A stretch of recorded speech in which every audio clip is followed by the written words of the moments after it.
በቀጥታ ፕሮግራማችን ወደ እናንተ መድረስ ጀምሯል። ዛሬ ደመቅ አድርጋችሁን የጠበቃችሁን ስቲከሩን እናመሰግናለን። ስቲከር እየገዛችሁ የነበራችሁ በሰዓታችን ስለተገኘንም እንደዚሁ ዛሬ ሰዓታችሁን ደግማችሁ ጠብቃችሁ ስለመጣችሁ ከልብ ላመሰግን ወዳለሁ የሚል መልእክት እያየው ነው። በዩቲዩብ ላይ እየተጻፋችሁ ያላችሁ መልእክቶቻችሁ ደርሰውናል። ኬዋይ ሰላም ብያለሁ። የቢሲ ቤተሰብ ሙልጌታ እንዴት አለ? ጠረፍ ሰላም ብለናል። ሀቅ ያለው ሁላችሁንም እንዴት አላችሁ? የቢሲ ቤተሰቦች ሐሳብ አስተያየቶቻችሁን ሁሉ እየጻፋችሁ ከኛ ጋር ፋኖ የማሰላም ብለናል። መኖር ፍራቁ እና ሀቅ ያለው ሌሎቻችሁም እንደዚህ የቢሲ ቤተሰቦች ሰላም እያልን ነው። ካላችሁበት እንዴት ነው ኑሮ? እንዴት ይዟችኋል? ኢትዮጵያ የምንሰማው ነገር ከባድ ነው። ህዝባችን ያለበት ሁኔታ በሁሉም አካባቢ የኑሮ ሁኔታ በጣም ከባድ እንደሆነባችሁ እየሰማው ነው ያለሁት። አይዞን ይሄ ቀን ይታለፋል። እንግዲህ መኪኖችንም ጭምር ግብር አስከፍላለሁ እያለ ነው ብልጽግና ለሚሄዱበት አስፓልትና መንገድ ነው። በሂደት ጸጉራችንን የበቀለበት ጭንቅላታችንንም ታክስ ያስደርጉናል። ለጸጉራችሁ ክፈሉ ማለታቸው የማይቀርበት ደረጃ ላይ ደርሷል። ምክንያቱም የጦርነት ፖለቲካል ኢኮኖሚ ነው። የለም ሀገር ተሽጧል። ስለዚህ ህዝቡ በርደኑን፣ ጫናውን፣ የኢኮኖሚውን ገፈት ቀማሽ እንዲሆን ህዝቡ በከፍተኛ ደረጃ ስኩዊዝ እየተደረገ ነው ያለው። የኢትዮጵያ ህዝብ እየተጨመቀ ነው።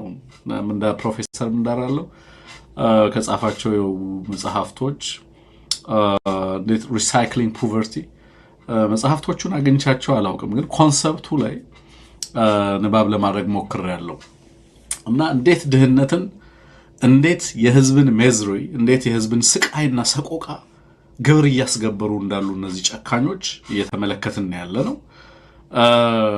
በእውነቱ ለኢትዮጵያ ህዝብ እጅግ አስቸጋሪና ከባድ ወቅት እንደሆነ ነው በየዕለቱ የምሰማቸው ዜናዎች። የኑሮ ሁኔታ በተለይ ማመን አልቻልኩም ማለት ከዚህ በፊት ዞሱ ሃቭ ይሄ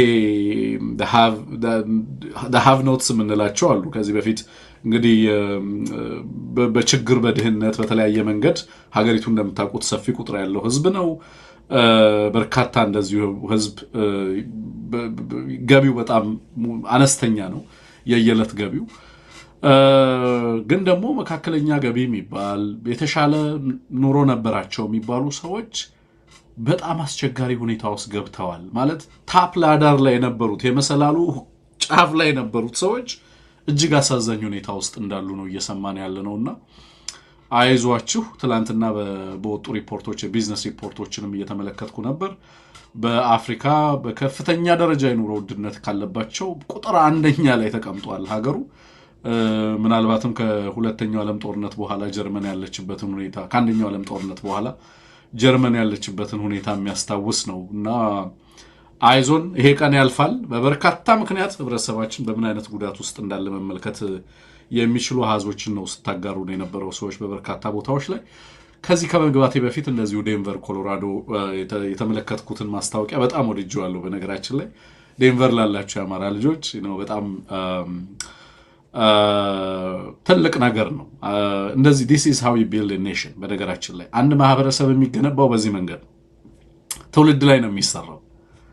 አማራን ዝም ብለህ የትን ፈልገህ አታመጣውም፣ ትሰራዋለህ። ኦኬ ኔሽን ሪቢልድ ይደረጋል፣ ይፈጠራል፣ ፖለቲካሊ ይሰራል አንድ ማህበረሰብ እና ከምትሰራባቸው መንገዶች አንዱ ደግሞ እንደዚህ አይነት መድረኮችን መፍጠር ነው። በየአካባቢው ላይ ያሉ ሌሎች ኢትዮጵያውያን ማህበረሰቦችን ለምሳሌ ዴንቨር ላይ ያላችሁ ለምሳሌ ትግራይን ኮሚኒቲን መውሰድ ትችላላችሁ፣ እንዴት ስትሮንግ እንደሆነ አይደለም። ስለዚህ እናንተም እዛ የምትኖሩ አማራዎች ባህላችሁን፣ እሴታችሁን የምታበለጽጉበት የራሳችሁን ቫይብረንት የሆነ ማህበረሰብ የምትፈጥሩበት በያላችሁበት አካባቢ ሎካል ፖለቲክሱንም ጭምር እንደዚሁ ኢንፍሉዌንስ የምታደርጉበት በሀገር ቤት በካላችሁ ሩት ጋር ልጆቻችሁን ትውልዳችሁን የምታስተሳስሩበትን ሁኔታ ማሰብ ያስፈልጋል። ዝም ብሎ በሄዳችሁበት ሀገር እዛው እንትን ብሎ ኮንቨርት አድርጎ በዛው ማህበረሰቡ ሰጥሞ መቅረት አይደለም እና ትስስራችሁን ምክንያቱም ትውልድ ይጠይቃችኋል። ነገር ማንነኝ ይላችኋል፣ ከየት ነው የመጣሁት ይላችኋል፣ ቤተሰቦቼ ሩታቸው የት ነው የሚል ጥያቄ ያነሳላችኋል እና ተራ ነገር አድርጋችሁ አትውሰዱት ማለት ነውና እንደዚህ አይነት መድረኮች ላይ ልጆችን ዩኒቨርሲቲ ከመላክ በላይ ነው። በማህበረሰብ ጉባኤዎች ላይ መገኘት፣ ህዝብ በባህልና በተለያዩ የአማራ ማህበረሰቡን በሚተሳሰርባቸው መድረኮች ላይ ተገኝቶ እነዛን መድረኮች ብሌስ ማድረግ፣ ትውልዱን ማስተሳሰር ቀላል ትርጉም ያለው አይደለም። በዚህ መንገድ ነው አማራን የምናቆመው።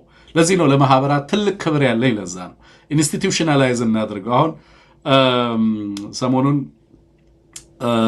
ማህበራት እየተወጡ ያሉትን ሚና እንደው ቀጥሎ ባለው ጉዳይ አነሳዋለሁ። በተለይ የዩኬ አማራ ማህበር ለምሳሌ እኔን አስመልክቶ እኔ ላይ የሚደረገውን ዘመቻ መግለጫ አውጥቷል። ማህበራት ስላሉን ተቋማት ስላሉን እንግዲህ እየጠበቁን ነው ማለት ነው። በትግል ውስጥ ያሉ የአማራ ልጆችን ፕሮቴክት ማድረግ ጀመሩ ማለት ነው። ተቋማት ትግሉን ይጠብቃሉ ምናምን። አልቲሜትሊ ግን ከግለሰብን በላይ በተለይ ደግሞ ተቋሞቻችንን በአማራ ስም እናቋቁማቸውን ተቋማት ድርጅታዊነትን መላበስ መቻል አለበት። አማራ ከዚህ በኋላ ፐርሰናሊቲ ከልትን መገንባት አይደለም የሚጠቅመው። ለምሳሌ እኔን የሆነ ቦታ ላይ ብታመጣ አይደለም የሚጠቅምህ በስንት ምጥ በስንት መስዋዕትነት ያዋለድከውን ድርጅት ሰፊ የሊደርሺፕ ፑል እንዲፈጥር ያንን ድርጅት ስትሸከም ያንን ድርጅት ስታቀና ትውልድን የሚያሻግረው እሱ ስለሆነ የአማራን ምርጥ ጭንቅላቶች ተረባርበው ያወድሟቸዋል። ከዚህ በፊት የነበረው ሂደት አይደለም። ውድመቱ በጣም የለመድ ነው። በጣም በርካታ መስዋዕትነት የከፈሉ የአማራ አብሪ ኮከቦች አሉ። ግን ተቋሞቻችንን ብንጠብቅ፣ ተቋሞቻችን ደግሞ ሊደርሺፑን ቢጠብቁ የት ጋር መምጣት እንደሚቻል በደንብ መገንዘብ ያስፈልጋል ማለት ግለሰብ አይደለም የኛ ትኩረት ሊሆን የሚገባው። የኛ ትኩረት ሊሆን የሚገባው የምንመሰረታቸው ተቋማት ናቸው፣ ድርጅቶቻችን ናቸው። በመርህ በታጋይ ድርጅት ነው መመራት የሚኖርብን። በየትኛውም መድረክ ላይ የሚመራን የዚህ አማራ ኮሌክቲቭ አጀንዳ ነው። እኔ እዛ መድረክ ላይ ለምሳሌ ስገኝ የተገኘውበት አልቲሜት ምክንያት የአማራ ኮሌክቲቭ አጀንዳ ነው እንጂ በግል ራሴ ለሽያጭ ላቀርብ አይደለም እዛ የተገኘሁት። አቮል ወይስ ቢን ራሴ በሚዲያም በምንም ነበርኩኝ። ግን በአማራ ብሔርተኝነትና በአማራ ተቋማዊ አሰራር እያንዳንዱ መድረክ ላይ ስንገኝ እያንዳንዱን ነገር ከተቋማዊ አሰራር አማራን ከሚያታግሉ ድርጅቶች አንጻር እያንዳንዱ ንግግራችን በምን መንገድ መቃኘት አለበት የሚለውን አስቦ መስራት ተገቢ ነው። ድርጅትን ተቋማትን መጠበቅ፣ ማሳደግ፣ ማጎልበት በጣም በጣም በጣም ጠቃሚ መሆኑን በዚህ አጋጣሚ ማንሳት ያስፈልጋል። ሁላችንም ከምን በታች ነን? ከአማራ ህዝብ ትግል በታች ነን። አለቃችን ማን ነው? የአማራ ህዝብ ነው። የአማራ ህዝብ ተቋማት ናቸው። አመራሮቻችንም ጭምር ለነዛ ተቋማት የሚታመኑ መሆን መቻል አለባቸው። በነዛ ተቋማት የሚገዙ መሆን መቻል አለባቸው። በመርህ በህግ የምንመራ መሆን መቻል አለብን። ተቋማት የሚመሩት ማህበረሰብ ነው የሚሻገረው። ጥቅሙን አስልቶ ሊንቀሳቀስ የሚችለውና ረጅም ርቀት ሊጓዝ የሚችለው ተቋማት ላይ እምነትን የሚጥል ማህበረሰብ ሲሆን ነው። በየአካባቢው ተቋማቶቻችሁን በዛው ልክ እያሳደጉ እየተንከባከቡ መሄድ በጣም የተገባ ነው የሚለውን ነገር በዚህ አጋጣሚ ላንሳ ብዬ ነው። ዛሬ በርከት ያሉ ጉዳዮችን ይዘን መተናል። ሃክሎ ሎጂስቲክስ እናመሰግናለን። ፍቅሩ ሲሳይም እናመሰግናለን። ስቲከር ስትገዙ በጣም ደስ ይለናል። ለስራቻችን የተቃና አቅም ስለሚፈጥርልን ማለቴ ነው። ስለዚህ ያንን ማድረጋችሁን ቀጥሉ። ከልብም አመሰግናችኋለሁ ይህንን ስለምታደርጉና ስለምትረዳዎቻችንን ማለቴ ነው። ብልጽግና ከባድ ጭንቀት ውስጥ ነው። ከዛ ውጭ በምንም ሊገለጽ አይችልም። አብይ አህመድ በቅርብ ቀናት ውስጥ የአማራ አክቲቪስት ሊሆን የሚችልበት እድል ከፍተኛ ነው። አሁን ባለው በያዘው መንገድ ያልሄደበት ያልዞረበት የሚዲያ አውታር የለም። የህዝብን ጆሮ ፍለጋ ይቃጥታታል። አንሙት ሁሉ ጊዜ የሚላት ነገር አለች። ትለፊያታለሽ እንጂ አትከብሪያት የሚላት ነገር አለች። ልክ እንደዛ ነው። እየቃተተ ነው ያለው። ይዟቸው የሚመጣቸውን አጀንዳዎች ገና ሳይናገራቸው እናቃቸዋለን። አሁን ቢኮዝ አብይ አህመድን ጭንቅላቱን፣ አስተሳሰቡን፣ ሞደስ ኦፕራንዲውን፣ አሰራሩን፣ ፍልስፍናውን፣ እይታውን ኤቭሪቲንግ መብላት ተችሏል። ሰሞኑን ያለው ትርምስ ያለው የፕሮፓጋንዳ ድብልቅልቅ እውነት ለመናገር ብልጽግና በኦሮምኛ የሚነገሩትን ነቀጀላ መርዳሳ እየወጡ የሚያወሩትን አብይ አህመድ የማይሄዱበት በእያንዳንዱ የአማራ አርሶ አደር ቀዬ ላይ ሄዶ ሊንከባለል ይችላል። በቅርብ ቀናቶች ውስጥ የተሸነፈ ኃይል ሊድን የሚችልበት እድል የለም። ከማጋር እንደተጋጨ አላወቀው። መጀመሪያ በተደጋጋሚ ስንል የነበረው ከማጋር እንደተጋጨ አላወቀው ማንም ያልሰበረው ማንም ያላንበረከከው ማህበረሰብ ጋር ነው ጦርነት የገጠመው የአማራን ህዝብ ደም ካፈሰሰ በኋላ አርሶ አደርና ካህናትን በቦምብና በድሮን ካነደደ በኋላ የአማራን ህዝብ ይቅርታ ማግኘት አይችልም አብይ አህመድ አማራ አብይ አህመድን ይጨርሰዋል ምንም ጥያቄ የለኝም ምንም ዳውት የለኝም ናው አብይ አህመድ አማራ የፈጠራቸው ሌሎች አቅሞች ከሌሎች ህዝቦች ጋር የፈጠራቸውን መተማመኖችና ትብብሮች ሙሉ ቀጠናውን በነገራችን ለምሳሌ በርካታ ቴሌቪዥኖችን በምስራቅ አፍሪካ ያሉ ጸረ አብይ አህመድ ፕሮፓጋንዳና ዶክመንተሪ እየሰሩ ነው ተመልከቷቸው ሱዳን ጅቡቲ ሌሎችም ይሰራሉ በቀጣይ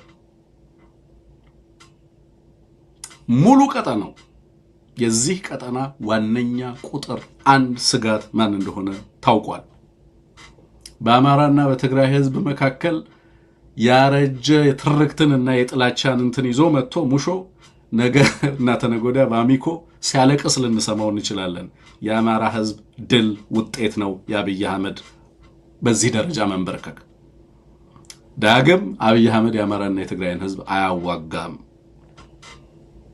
አማራ አይፈቅድለትም